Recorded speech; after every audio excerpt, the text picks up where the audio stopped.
So the lawyers were not giving you these options. You did not know about immunity. You did not know what your options were. What else? Were there I other didn't know things? how to answer questions. I didn't realize that there were ways of protecting oneself, such as saying, well, to the best of my recollection, I don't remember, I forget.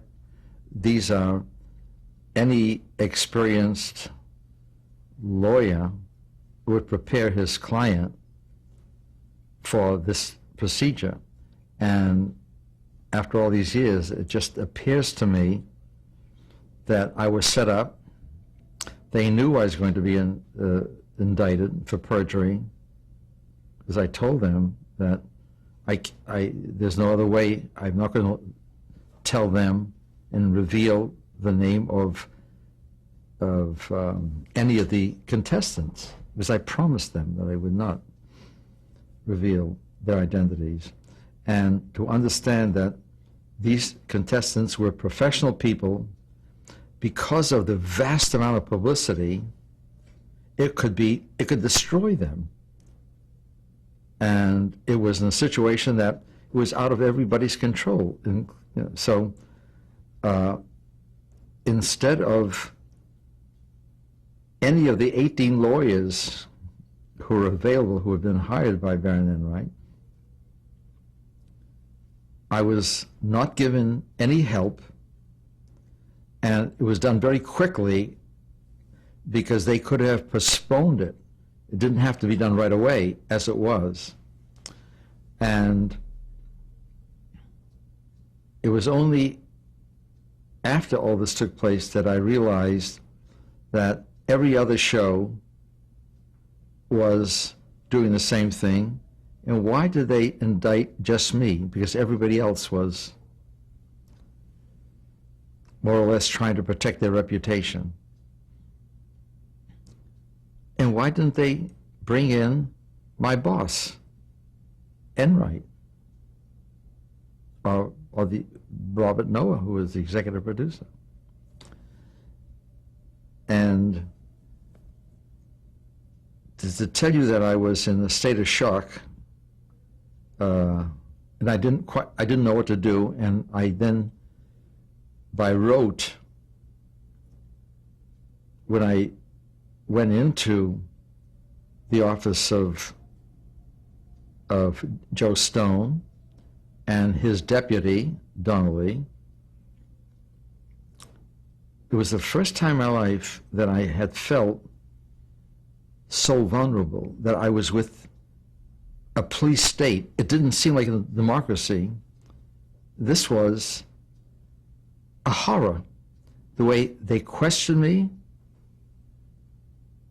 and before I appeared in the grand jury, and when I asked them, did I do anything illegal, they wouldn't answer. The only thing that was done illegal was lying before the grand jury. No, this is before I went to grand jury. No, I'm saying my meeting with them before I went to grand jury. When you went to see them, they already knew about Snodgrass, that Snodgrass had said the show was fixed. Yeah. So when you went in there and said the show wasn't fixed... No. When they said to me, they asked me some, that's true. They asked me some questions, and yes, that's right. They said, did you give questions and so forth? And I was very bright. I said no. And so they knew that that was not true. At that time, I went in right with Snodgrass. And do you feel that Enright and Barry were hoping that you would get indicted and that would save the company because they would not get touched? At that time? Yes. No, at that time, I had no concept. I had no realization that it was anything other than the fact that I was numb. I didn't even give... all these thoughts that I'm giving you now came after the fact. Did Enright and Barry tell you not to tell the truth? No. Wait. It's not that simple. What happened was, when I met with Enright, but Barry stayed out of it. Enright.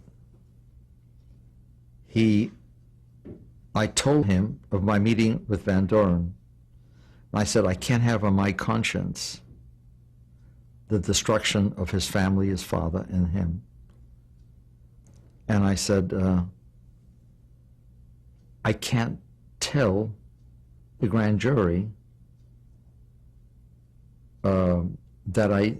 the truth about them. And from my recollection, it was such a shocking period. He said, well, I understand, and he didn't say to me, well, you have to go and tell the truth. No. He said, you do what you feel is right, something to that extent. And then, but being in with him and the lawyer, by the lawyers not advising me in any way, they said, they were quite silent. And again, as a civilian at that time, not understanding, not knowing the grand jury, I really didn't know what was going on in terms of the district attorney. There was no criminality. I thought I was putting on a show. It was an entertaining thing. And then meeting Joe Stone and Donnelly, they made me feel like I was a criminal, and it just didn't sit right with me. Was the show on the air at this time still? When I went, no, I was off of it. It was canceled, didn't the show? No, I think Joe Cates was producing the show. NBC took over, and I was fired. I was fired as soon as, I can't think of when. Did NBC's attorneys advise you in any way? Were they in on any of these discussions? A representative of NBC or their attorney? No, but you bring up NBC, that's interesting. My impression of my meetings with Joe Stone was he specifically asked me about my relationship with NBC. Who at NBC knew? Could I give him some names? Could I get him the names of the people at the advertising agencies and my sponsor? And I recall how angry he got when I said, I professed, I couldn't give him any names. And I remember how angry he got with me, telling me that I'm trying to protect them, and that I will get into trouble trying to protect them. He said he couldn't understand, why am I trying to protect them? And I may have said something stupidly, inadvertently. I said, by saying that I didn't feel that I wanted to cooperate with an investigation which I thought was a publicity stunt, that type of thing. I said it, and I may have antagonized him. And you then went before the grand jury, and Yeah, you were asked these questions That's about right. whether, and you said no, that you did not help Van Doren, or there's this No, fixing. did you give questions to any contestants? And when I said, you know something, I'm not quite sure, because obviously there were contestants I never gave any questions to. Right. So I said something to the effect that, well, what I did is, in terms of, when they mentioned Van Doren, I said no, that's it. That's it. And you later on recanted that testimony, but this was after your trip to Mexico? Well, So what happened next? what happened was, I think I have to clarify Tell me about this. the indictment and what happened Yeah. then. I was indicted for perjury immediately after that. Describe what happened after they indicted you. I was handcuffed, arrested, fingerprinted, detectives on each side. Joe Stone saw to it that it was done before a whole cadre of photographers. They wanted to see me in handcuffs. Did they come to your home, or did they come from the office, at your office? They took me to the police station. Did they come from your... I had to go with my lawyer to the police station. I see. And that picture of me in handcuffs appeared in the press all around the world. It followed me in England, and it did a lot of damage to me when I tried to make a new life in London. But the detectives who took me in, that when the photographers were out of sight, they said to me, "Sorry, we had to do this," and they took the handcuffs right off. Did they allow you to put your coat over the front so they No, wouldn't see no, that? I They couldn't. didn't give No, you that no, option? no. Just that they wanted specifically. So this was Hogan's baby. When that happened, I can just tell you very briefly that Zalata was brought in, and Zalata said to me, Zalato being? Zalata is a lawyer brought in by Dan Enright. And Zalato was a close personal friend of Joe Joe Stone. Stone. And Zalato said to me, he spoke. See, by that time, I was so disgusted with the lawyers. I had a Judge Gelb that I got rid of. Gelb kept on telling me, the judge, that don't worry, it's going to blow over, nothing's going to happen. He said it to me before I was indicted, before I went to the grand jury, so he is the lawyer. And the three lawyers, they're all misled me. Gelb was probably the worst because, don't kid, don't worry about it, it's all going to be okay. Zalato said, I'm the late in the line for your kid. He said, you want to protect your contestants, but you stupidly went into the grand jury, you lied, you were indicted. You know what you did? The worst thing you could possibly do for your contestants, because Stone told me that he is going to send you to jail. There's going to be a trial, and he's going to bring on Van Doren, he's going to bring on everybody else, and these contestants in front at a trial are not going to lie. It's going to be a trial. It isn't like a grand jury, this is a trial. He said, the only one who can save you now was Joe Stone, because Stone wants to get you. And he wants to make an example of you and scare everybody else. He says, the only way to get you out of jail is me. I'll arrange with Joe Stone that you go back in front of a grand jury and tell them the truth. And what I'll do is, if you do that, and I know how you feel about your protecting your contestants, I'll see to it that no one will know about your going back, that your contestants will not be told, it'll be kept in secret, and that I'll see to it. It's going to be a promise that Joe Stone will make to you, and he made to me, that you will not be arrested, not a trial, and will drop your indictment.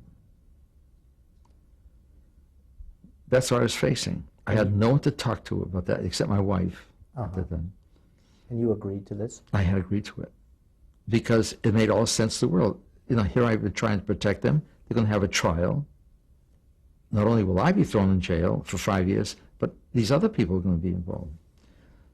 So I said to Zalato, I can only agree with it if you promise me that everything you told me is true, that there will be no mention of this to anyone. It will be totally secret. And he said, grand jury minutes are secret. No one will know about it. But what you'll do is you'll save the skins of your contestants. There'll be no trial, and you won't go to jail. And so you agreed? I agreed. So I went back, and I told them the truth. Okay? And did you serve any time in jail at all? No.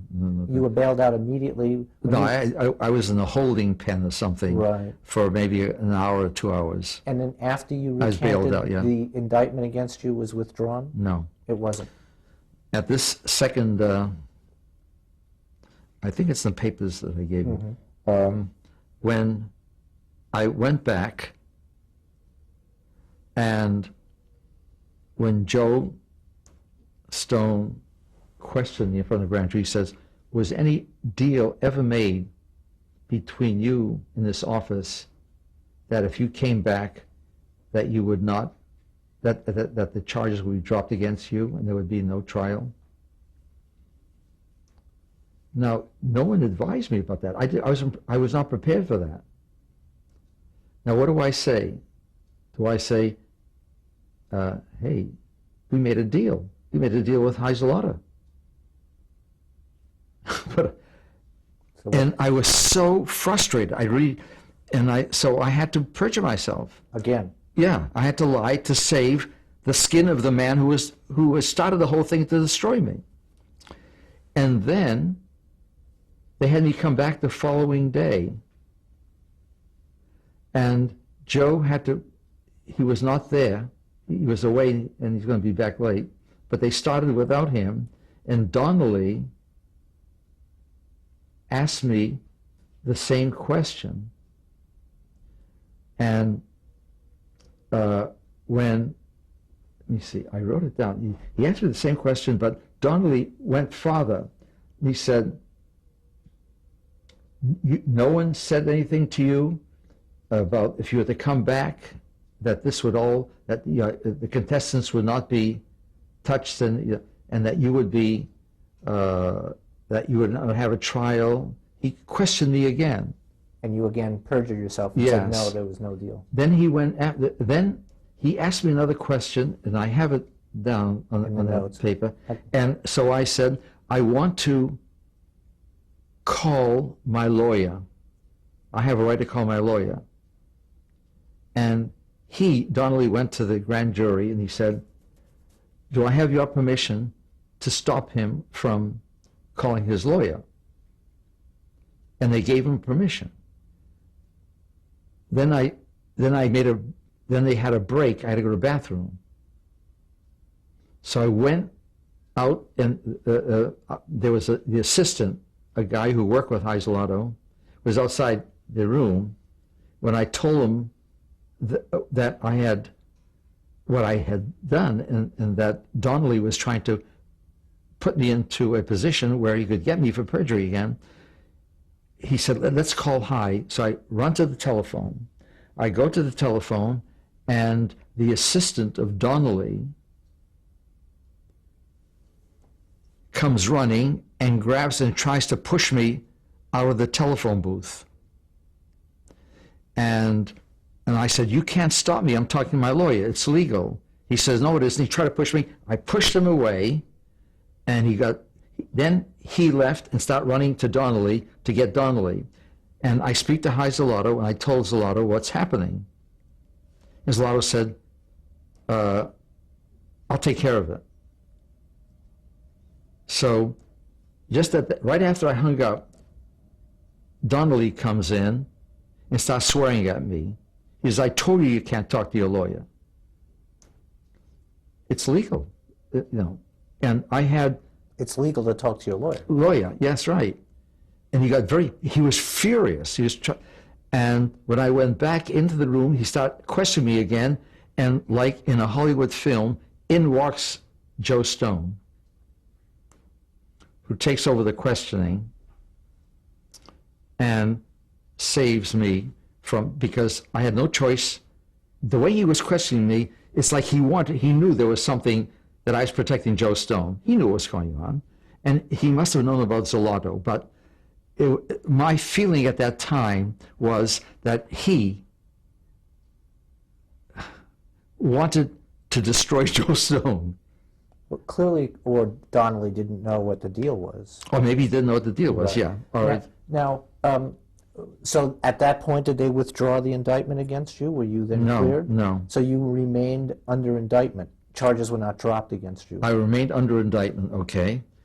And when I said to Zlato, I'd like to have the indictment dropped because I lost my insurance. I mean, I was like penalized by having an indictment over my head. You were out of work? I was out of work. So he said, not now. Then in October came all of a sudden the federal government got in, and a man by the name of Congressman Harris decides to get into the act. By this time you had gone to Mexico. Yeah, I was living in Mexico. Why did you go to Mexico? I was blacklisted in New York, in the States. Did you look for work? I looked for work, and nobody would take my time. Nobody wanted to know. What did they say to you? That I was too hot, that they couldn't touch me. Mm-hmm. And so what? So I went down to Mexico, where we had friends, and where I thought that I would do some writing. And I created a show which was sold through the Writers Guild of Mexico. It was very legal. But some mysterious person in Mexico had gone to the authorities and had put me in a position where they took my passport so I could not leave Mexico, and gave me 6 months of a Dostoevskian or Kafkian nightmare. I had no idea what they were doing and why they were doing it. I hired, the first lawyer was a college professor teaching law. No, he's a second lawyer. The first lawyer was a regular lawyer who looked into it, and he couldn't find out from the immigration department why they took my passport. The second lawyer was a professor. The third lawyer was a man who was the president of mayor of Mexico City last year, whose father was the president of Mexico, who's running now as president of one of the candidates, Cardenas. His name is Cardenas. And he, when I went to see him, said to me, what is the charge against you?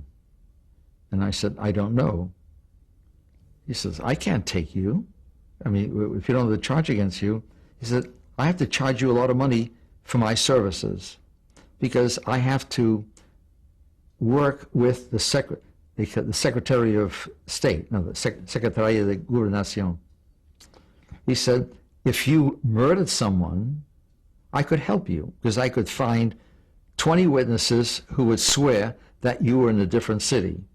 But since you don't know what you did, I can't help you. You know, what am I going to say to the... So 3 lawyers, time's going on, and every morning, 5 days a week, I have to go to this horrendous experience. 5 days a week of doing what? Going to find out why they took your passport? No, I was ordered to go to this office and just wait there all day.